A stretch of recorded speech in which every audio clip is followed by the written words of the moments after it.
the match that is scheduled to take place right here at FNB Stadium tomorrow at 3 o'clock. It's a CAF Confederation Cup match, second leg. The first leg ended with Kaizer Chiefs trailing 1-0. Coach, please, before we get into tomorrow's business, if you can give a background of what happened in Angola. Thank you. I believe that it's a game that we entered the world into. We could have scored in the first 15 minutes. We were the dominant team. I think that after that, a little bit we dropped. The block team dropped a little bit. We let the opponent get on the ball and play how he likes to play with long balls. But even after that, I would say that in the first half they had probably one shot. In the second half, we entered the wall, but I would say that we were a little bit passive. Offensively, we didn't go with more conviction that we could have scored. And fortunately, on random play, we conceded a goal. But I would say that we were the better team for the 90 minutes. But that doesn't count when you don't score. And we need tomorrow to play better with more conviction, with more presence, with more authority, and score goals to be able to be qualified. Thank you very much, Coach. Zitha, you came back with a sign of a warrior on your forehead. Please illustrate to the members of the media what transpired during that game. Yeah, a wounded soldier. I think it was one of those games. We knew that we could have done better, and we had an opportunity, I think, to get goals. We created chances for an away team. So I think that gives us an edge in us knowing that when you come back home, it's about converting. I think that's the one thing that let us down, and obviously not to concede. So it's we know the task is not a difficult one, not to concede and score goals and win the game tomorrow. We're going to give the members of the media a chance to engage the coach and the player. And just be aware, colleagues, that we're working on clock today. We won't be able to extend beyond 2:30. So ask your questions as sharp as possible, direct, so that you can have opportunity to field as many questions as possible. We're not using any mic, so I'm watching with your hands. Shaba, if you go for it, please raise the volume. Was Coach, you're one goal down in a match that you rightfully say you were not supposed to have lost in that manner. Pound for pound, that team is far below Kaizer Chiefs. But how do you ensure that your players get the same script as you, that game is there for the taking? And how much is it that your fans are going to play? How much part is it the fans that are going to play here at the FNB Stadium, a massive stadium like this? Thank you. It's a thing that we have talked with the players since yesterday and today. They know how important is the tomorrow game for them, for everyone at the club, for the history as well of the club. They know that tomorrow, to be able to qualify, we need to score goals, and as well we need to do not concede goals. The most important thing is to be humble on the field and to make things happen. Thinking that the team is below yourself it's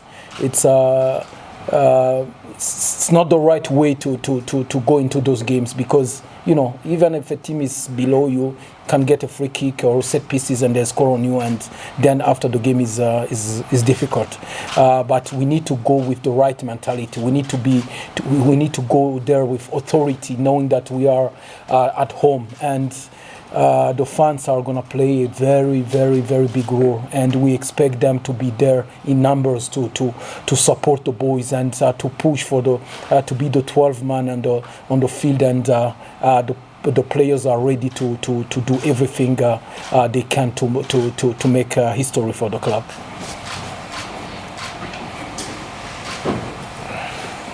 Maybe to both Coach and Zitha, how have you guys just dealt with the uncertainty of the post-week and a half or so, just surrounding Coach Nasruddin Nabi?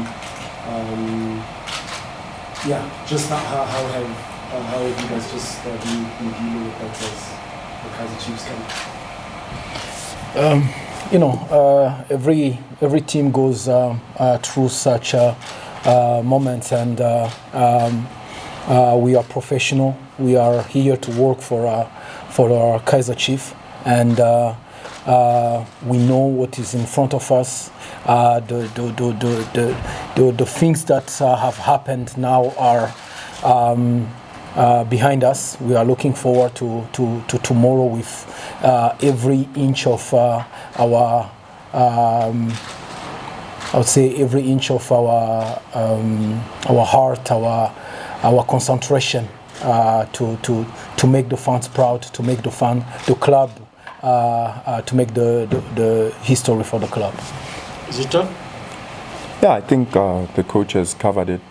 The focus is mainly on the goal ahead. There's probably not other things. I think whatever we need to do, it's just football issues, but besides that, there's nothing. That it's us focusing on the tactics and doing what we need to do for us to get the results we need. Push from SNBC Sport. Just to go to last week's game in Rwanda, and I think it's something that you touched on in your opening statement as well. At some stage, I felt that the pace of the play, the ball circulation, how long you take to get to the danger zone, do the players also understand the difference between PSL football and that space, and looking at how the aggression that they're using as well? It's a good question. Because there is a difference between those kind of games. It's sometimes there are tough games, and I'm pretty sure that everyone who watched the 90 minutes saw the aggression, the aggressivity. It was even limit. But we have players that have experience, that have been through those kind of games, and even if they didn't understand before they saw the first game how it was, because there was even some moments that we think that we could have won something in the box, but fortunately no. But when you play those kind of games, especially when you play away, you need to play to not count on anyone else beside your teammates. But I think everyone understood and understands the requirements for tomorrow games. Before we give you second bite, Shaba, let's check if we've got a different voice. We'll go to leadership. Okay. Zitha, Benjamin Renders, Eswatini Daily News. As players, how do you differentiate, just to follow up maybe on what Zewili has said, how do you differentiate going into a PSL game and going into a CAF game? Because as the coach has said, it's more difficult going out there than maybe playing at home. What goes into the preparation from the player's perspective? Thank you. I think now it's a bit easier compared to the first one, because obviously you didn't know what you're going to expect, what you're going to get.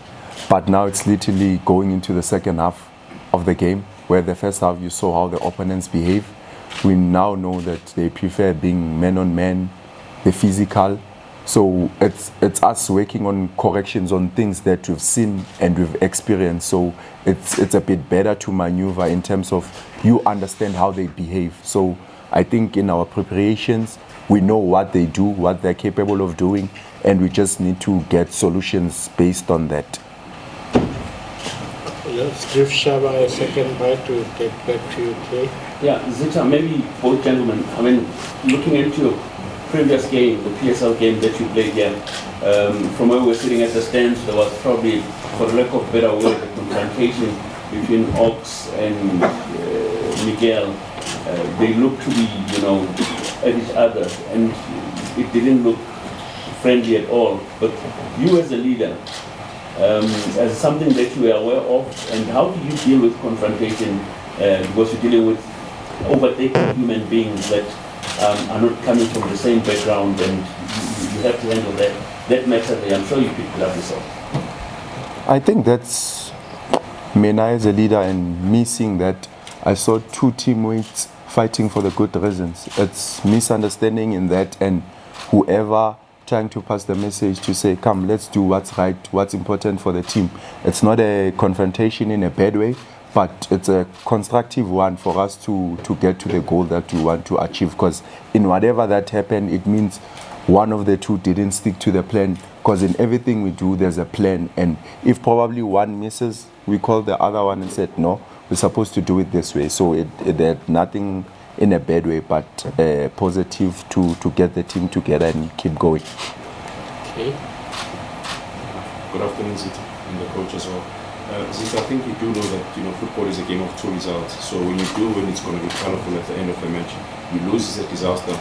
Are you ready for that? And can you just maybe answer in a form of both as to what are the expectations, from what might happen tomorrow? I'll answer in the positive one. I think tomorrow the boys are ready.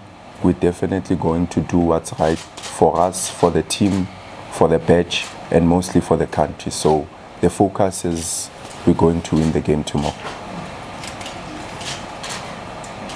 Greetings, Coach. Just maybe an injury update. Any changes in terms of injuries and fitness?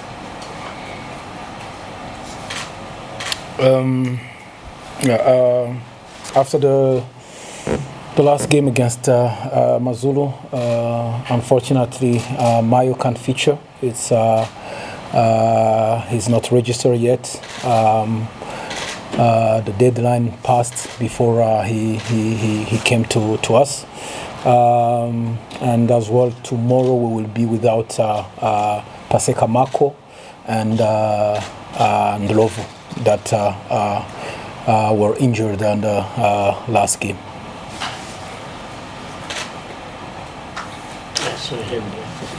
Coach, you're part of the team with young Africans that are going to reach the semi-final, Coach, in this competition. Maybe you can go back, Coach. What is it that you learned in this competition to try to take you from point A to point B, getting as far as the semi-final, leaving the final for that lost in the final of that season?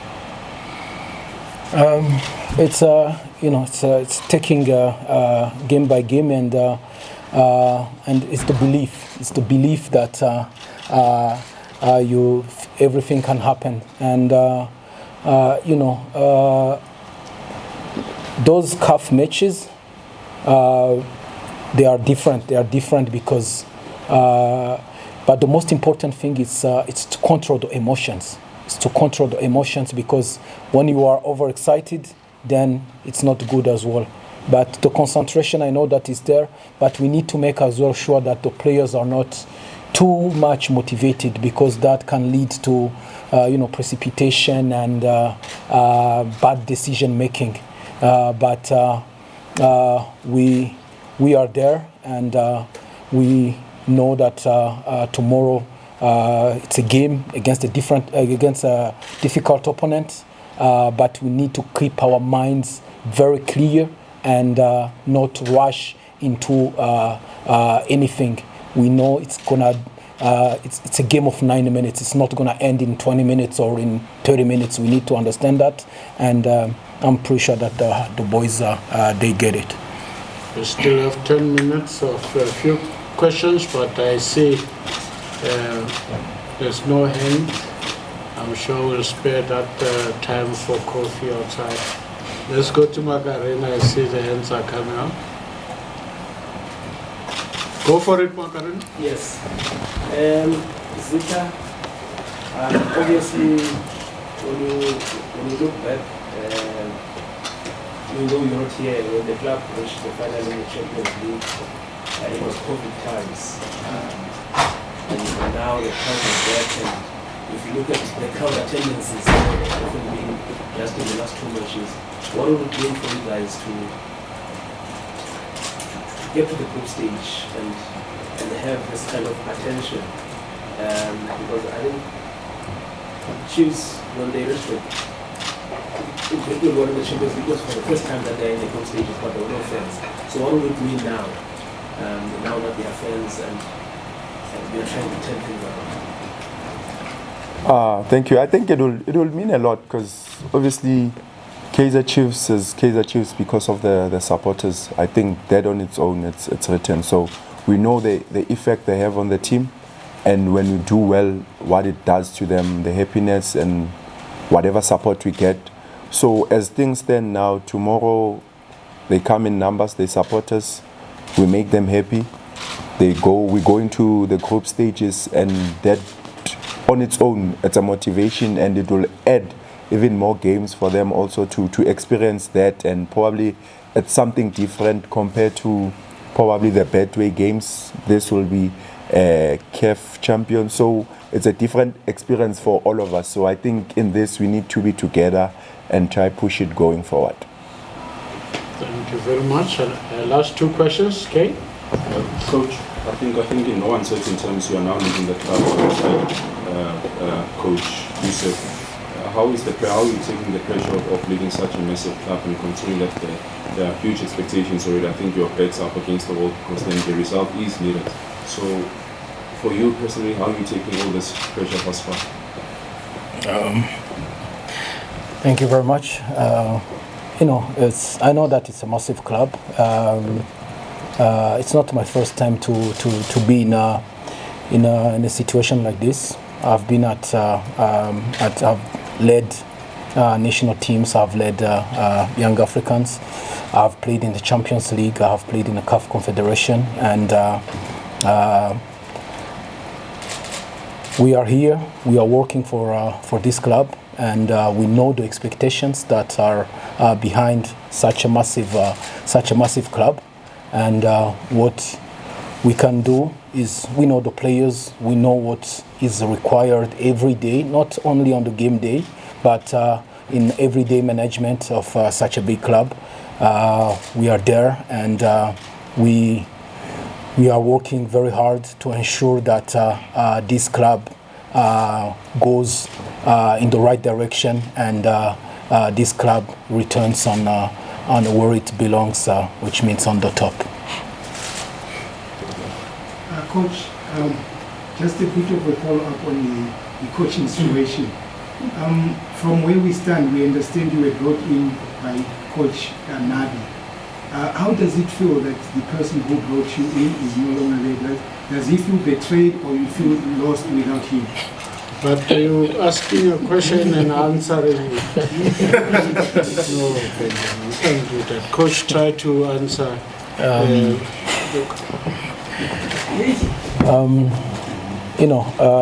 I've known Coach Nabi for a couple years.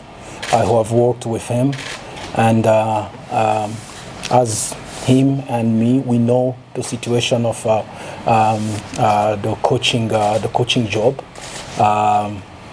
Today he's not here, and I'm pretty sure that he will be proud that we continue where he left off, and we bring the club to where it belongs.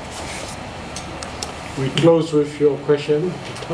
Coach, with the coaching department, Nabi being off and on the pitch, how does it disrupt your decision making? Because Nabi comes, he makes his own decisions, and he leaves, and then you come. Because most of the time coaches need time. How does it disrupt you, your decision making, when he's on and off the club? I would just say that this time,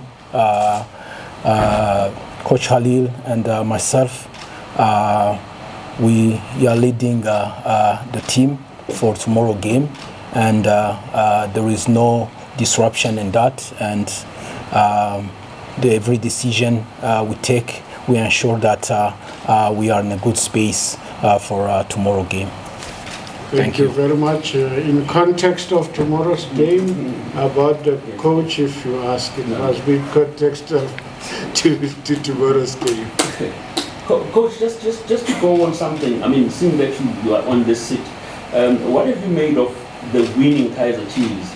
Have you taken in the euphoria that you've seen? How have you taken it in, coming from the Nedbank Cup all the way, looking at the hype, the vibe, and one learned friend, chairman says, a healthy Kaizer Chiefs in the PSL sets the country alight. What do you make of that? After the Nedbank, we saw the euphoria that was in the country, and that gives us the taste of what a winning Kaizer Chiefs can bring to people. That's why we are such a focused. We have so much determination to make sure that those glory days comes back, and we're pretty sure that we are in the right direction. Check 1, 2. Thank you, ladies and gentlemen. We will have the second half of the press conference with the visiting team coach.